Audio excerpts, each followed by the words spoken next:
오늘의 맥체인 성경 읽기 창세기 21장 이삭의 출생과 관련된 이야기가 기록되어 있고요. 마태복음 20장에는 천국의 상급에 대한 가르침이 기록되어 있습니다. 느헤미야 10장에는 언약 인봉에 관한 구체적인 내용이 기록되어 있고요.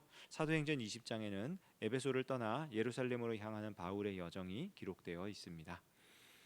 오늘 아침에는 저희가 느헤미야 10장에 나오는 말씀을 통해서 이 구체적으로 이 회개의 구체적인 모습이 어떠한지에 대해서 생각을 해보려고 합니다.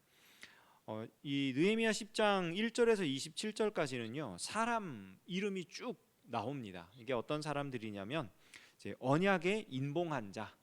이게 무슨 말이냐? 그 앞에 저희가 어제 살펴본 바로 이제 이스라엘 백성들이 하나님의 말씀 율법을 낭독하고 그 말씀으로 인해서 자신을 돌아보고 회개하기에 이르렀다고 했어요. 그래서 역사를 돌아보면서 하나님은 신실하시고 하나님은 의로우시고 하나님은 자비하시고 하나님은 정말 변함없이 당신의 백성을 사랑하셨는데 이 하나님의 백성으로 살아왔던 우리의 모습을 보니까 정말 엉망진창인 거죠. 끊임없이 반역하고 끊임없이 배반하고 끊임없이 하나님을 떠나 살았던 그 모습을 뉘우치고 회개하며 신실하신 하나님을 찬양하는 모습을 가졌다. 그러한 회개의 모습을 갖추었다라고 저희가 어제 말씀을 나누었습니다.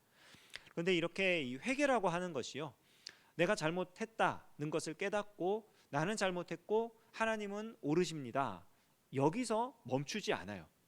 그러니까 진정한 회개는요 반드시 아주 구체적이고 실제적인 행동의 변화로 이어집니다. 그것이 오늘 우리가 읽었던 이 느헤미야 10장 28절부터 39절까지의 내용이에요.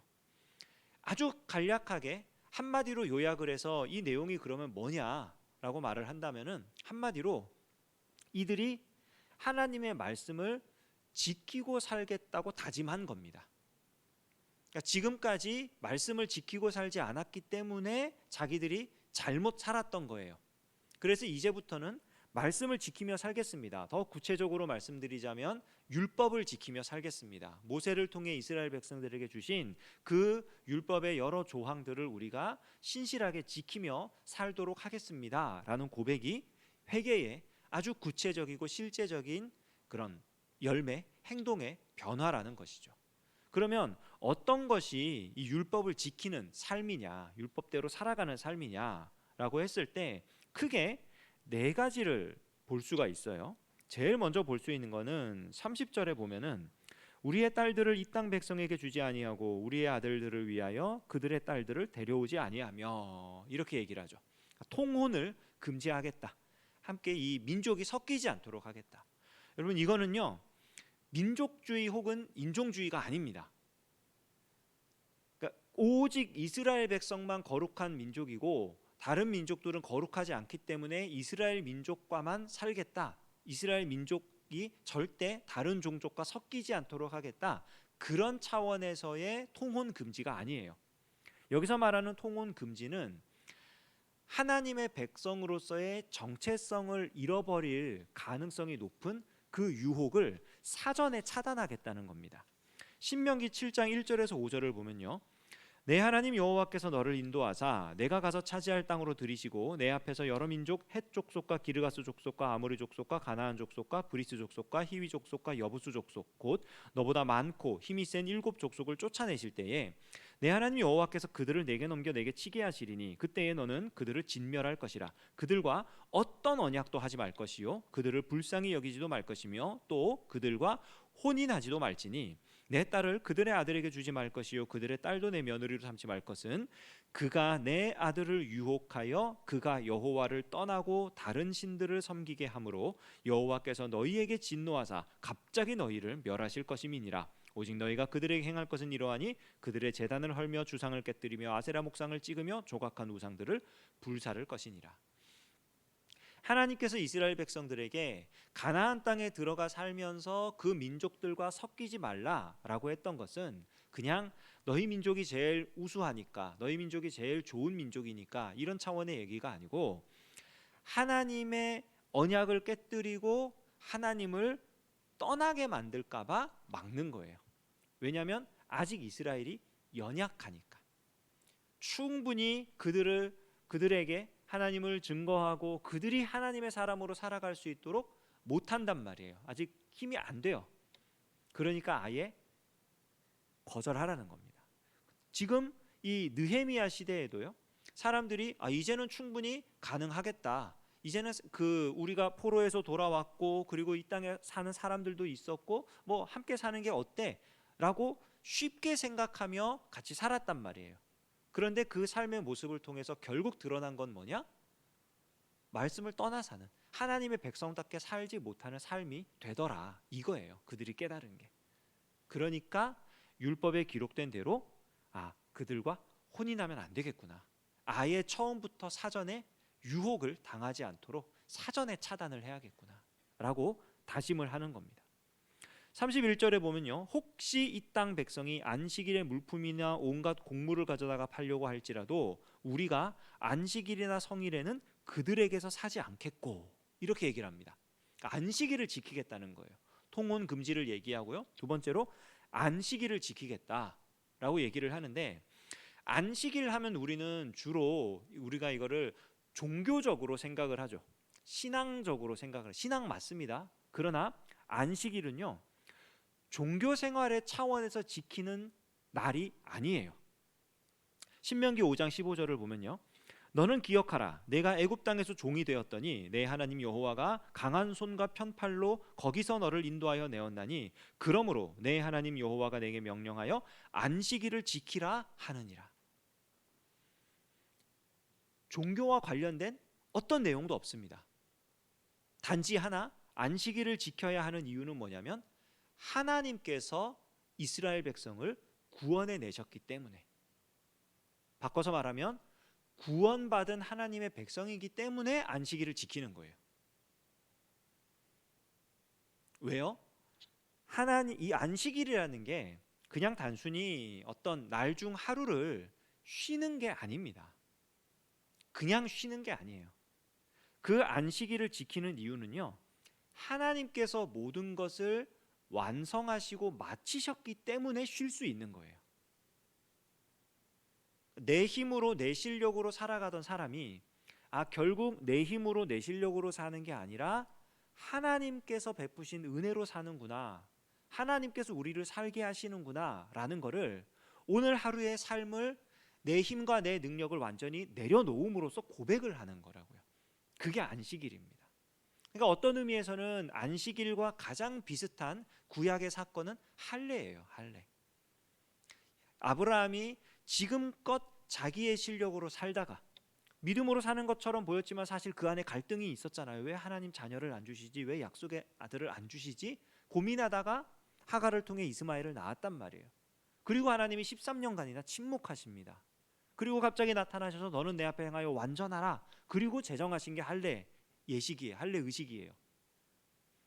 뭡니까? 아브라함이 자기의 표피를 바라볼 때마다 내가 내 힘으로 살았었지. 이건 하나님이 기뻐하시는 바가 아니구나.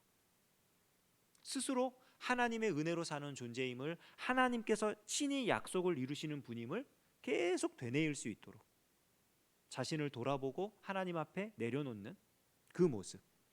안식일은 사실 그런 중심으로 지키는 겁니다. 그러니까 주변 사람들이 안식일에 물건을 가지고 와요, 매매를 하러 와요. 얼마나 장사가 잘 되겠습니까? 안식일 날 와서 예배드리고 뭐하고 이러는 건 또 허락이 되잖아요. 그 성전에서 제사 드리고 이러는 게 허락이 되니까 당일날 그렇게 신선한 가축을 주고받고 뭐 물물 교환이나 뭐 매매나 이런 것들을 하면서 얼마나 이득을 많이 누릴 수 있겠어요. 그런데 그런 이득으로 사는 존재가 아니라는 걸 고백하겠다는 거예요. 우리는 그런 이득을 바라보며 사는 사람이 아니라 하나님의 은혜로 사는 하나님의 백성들입니다. 그게 안식일을 지키겠다는 고백입니다. 안식일만이 아닙니다. 31절 후반절을 보면요, 일곱째 해마다 땅을 쉬게 하고 모든 빚을 탕감하리라 하였고, 이렇게 얘기를 합니다. 이거는 안식년을 지키겠다는 거예요. 안식년. 안식일은 뭐고 안식년이 뭘까? 안식년에 대해서는요, 신명기 15장을 보면은 나와 있는데 15장 1절 매 7년 끝에는 면제하라. 이게 안식일입니다. 안식년입니다. 면제년. 4절 5절 보면 내가 만일 내 하나님 여호와의 말씀만 듣고 내가 오늘 내게 내리는 그 명령을 다 지켜 행하면 내 하나님 여호와께서 내게 기업으로 주신 땅에서 내가 반드시 복을 받으리니 너희 중에 가난한 자가 없으리라. 11절 땅에는 언제든지 가난한 자가 그치지 아니하겠으므로 내가 내게 명령하여 이르노니 너는 반드시 내 땅 안에 내 형제 중 곤란한 자와 궁핍한 자에게 내 손을 펼지니라.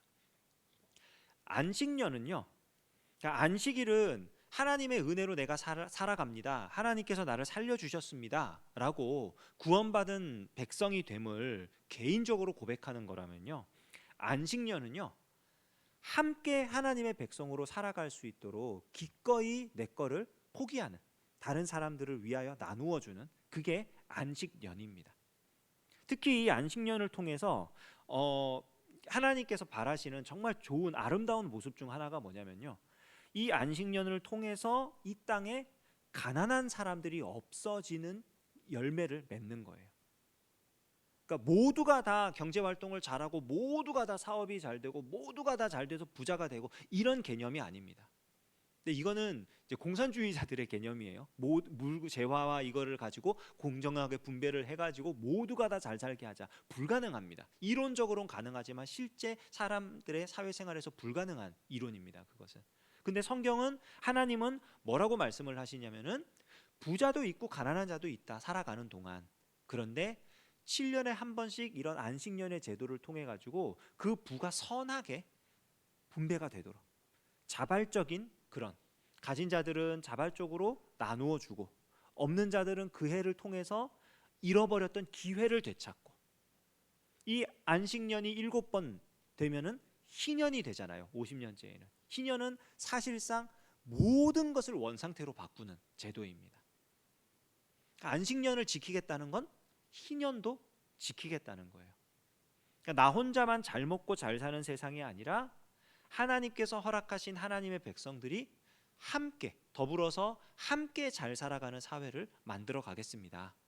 이게 안식년을 지키겠다는 고백이에요.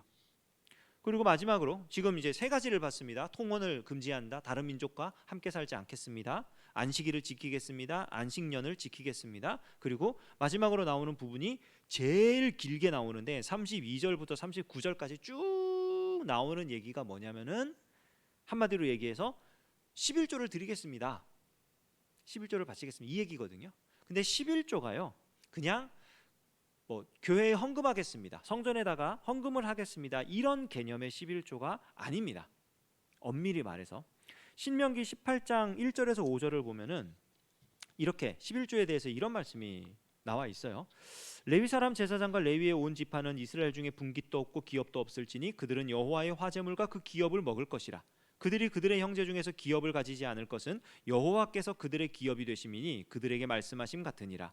제사장이 백성에게서 받을 몫은 이러하니 곧 그 드리는 제물의 소나 양이나 그 앞 다리와 두 볼과 위라. 이것을 제사장에게 줄 것이요 또 내가 처음 거둔 곡식과 포도주와 기름과 내가 처음 깎은 양털을 내가 그에게 줄 것이니 이는 내 하나님 여호와께서 내 모든 지파 중에서 그를 택하여 내시고 그와 그의 자손에게 항상 여호와의 이름으로 서서 섬기게 하셨음이니라. 구약 성경 전체를 봤을 때 11조에 대한 거는요, 그러니까 11조의 내용은 어떤 거냐면은 이제 첫 번째 것을 드려라, 토지 소산이 되었든 가축이 되었든 첫 번째 것을 드려라, 그리고 그 10분의 1을 드려라, 이런 내용인데, 근데 누구한테 드리느냐? 제사장과 레위인에게 줍니다. 제사장과 레위인에게. 왜 그러냐? 이게 왜 그러냐가 되게 중요한 건데요. 왜냐면은 그들이 다른 기업이 없기 때문에, 먹고 살 수 있는 다른 길이 없어요. 그러니까 이스라엘 백성들이 각각 기업을 분배받았고 그 기업에서 농사를 지어서 살게 되었단 말입니다, 가나안 땅에서. 그런데 레위 지파는 그런 기업을 얻지를 못했어요. 그래서 그들은 이스라엘 백성들이 10분의 1을 떼어서 그들에게 주는 겁니다. 이유는요, 여호와께서 그들의 기업이 되심이니, 이 말이 뭐냐면은 그들이 여호와를 섬기는 직분을 감당하게 하기 위해서 그렇게 하라는 거예요. 그러니까 지금 이 느헤미야 시대를 보면은 성전을 지었죠. 에스라가 와가지고 성전을 지었죠. 느헤미야가 와서 성벽을 쌓았죠. 그리고 이제 하나님의 백성답게 살아가도록 해야 되는데, 그런 삶을 살아가야 되는데, 성전이 세워졌으니까 성전 중심의 그런 제사와 여러 가지 종교 활동들을 해야 되잖아요. 해야 되는데 이것을 감당할 제사장들과 레위인들에게 주어질 마땅한 몫인 11조가 주어지지 않으면 이 일이 진행이 안 돼요. 그들이 자기 먹고 살 길을 찾기 위해서 떠나야 된단 말입니다. 자기 기업을 찾아서. 그러면 여기가 비게 돼요. 그러면 이스라엘 백성의 정체성이라고 할 수 있는 하나님을 예배하는 삶, 하나님께 제사 드리는 삶, 하나님과 함께하는 그 삶이 불가능해지는 거예요. 그래서 11조를 드리는 겁니다. 다른 이유가 없어요. 그래서 드리는 거예요. 그러면 그렇게 해서 먹고 살 수 있는 이 제사장들과 레위인들은 자기 생업이 뭐냐면은 성전을 돌아보고 관리하고 그렇게 하는 거예요. 거기서 행해지는 모든 일들을 잘 감당하고. 네 가지를 살펴봤습니다. 지금 이 이스라엘 백성들이 회개를 했어요. 우리가 잘못 살아왔습니다. 하나님 그러나 신실하시고 자비하십니다. 하나님께 영광을 돌리는 삶을 살고 싶습니다. 이러면서 율법대로 사는 삶을 살겠다고 다짐을 하는 겁니다. 회개의 열매를 맺겠다고 하는 거예요. 그 네 가지가 뭐였냐? 다른 민족과 결혼하지 않겠습니다. 안식일을 지키겠습니다. 안식년을 지키겠습니다. 레위인과 제사장의 분깃을 챙겨주겠습니다. 라는 거였어요. 이게요, 그 근거들이 전부 다 신명기 말씀에 있습니다. 참고 구절로 제가 읽었던 말씀이 전부 다 신명기 말씀이잖아요. 그러니까 이들이 여호와의 율법책을 낭독하고 그 율법책에 나와 있는 그 내용대로 살겠다고 다짐을 한 거예요. 아주 구체적이고 실제적으로. 그리고 신명기에 나와 있는 그런 내용들과 이 느헤미야서에 나와 있는 사람들의 고백이 같은 것도 있지만 미묘하게 다른 점들도 있습니다. 왜 그렇습니까? 시대가 많이 달라졌기 때문이에요. 신명기 시대, 모세 시대와 그리고 지금 포로로 잡혀갔다가 돌아온 이 시대가 사실 뭐 우리가 보기에는 그냥 먼 과거, 고대 뭐 중동 이렇게 생각하면서 그냥 고대 근동이라고 생각하면서 뭐 그런 비슷한 삶이겠지라고 하지만 사실 굉장히 많은 차이가 있는 다른 시대의 이야기입니다. 그 다른 시대에 맞추어서 그들이 이 율법에 기록되어 있는 말씀을 우리가 실제로 지키며 살아가는 것이 어떠한 것인가를 고민하고 함께 내놓은 답이 이 네 가지를 지키겠다라고 하는 삶이라는 거예요. 실제적인 삶의 모습. 우리도 마찬가지입니다. 우리가 회개한다고 말을 하지만 실제적이고 구체적으로 하나님의 말씀에 따라 우리의 삶을 바꾸어 나가는 그런 모습들이 없으면은 사실상 바른 회개의 열매를 맺기가 어려워요. 아니 불가능합니다. 실제적으로 우리의 모습이 바뀌어 갈 필요가 있고요. 그리고 그것은 반드시 하나님 말씀에 기초해야 됩니다. 그리고 그 말씀을 우리의 삶의 현장 가운데에 적용을 해서 하나씩 문자 그대로의 적용이 아니라 하나님께서 왜 이런 말씀을 하셨는가? 왜 통혼을 금지하셨고 왜 안식일을 지키라 하시며 왜 안식년을 지키라 하시며 왜 11조를 드리라 하는가? 이 부분을 우리가 깊이 묵상하고 생각하며 실제 우리의 삶 속에서 우리가 어떻게 살아가는 것이 하나님의 말씀대로 살아가는 것인지 함께 고민하고 함께 기도하고 함께 우리의 실제적인 삶으로 만들어내는 것이 회개의 열매를 맺는 그러한 삶입니다. 바라기는 오늘 하루 우리의 삶이 정말 구체적이고 실제적으로 우리 하나님의 말씀에 비추어서 한 가지라도 우리 하나님 기뻐하시는 모습으로 살아내는 그런 저와 여러분 되시기를 우리 주님의 이름으로 축원합니다. 기도하겠습니다. 하나님 아버지, 이스라엘 백성들이 여호와의 율법책을 낭독하며 눈물을 쏟고 회개하고 그리고 실제적인 삶의 모양으로 이 말씀을 지키며 살기를 다짐하는 장면을 함께 살펴보았습니다. 주여, 우리에게도 말씀을 깨달을 수 있는 지혜와 그 말씀 가운데 우리의 삶을 내어드릴 수 있는 믿음과 용기를 허락하여 주셔서 말씀대로 살아가는 우리의 삶이 되도록, 하루가 되도록 하나님 역사하여 주시옵소서. 예수님의 이름으로 기도합니다.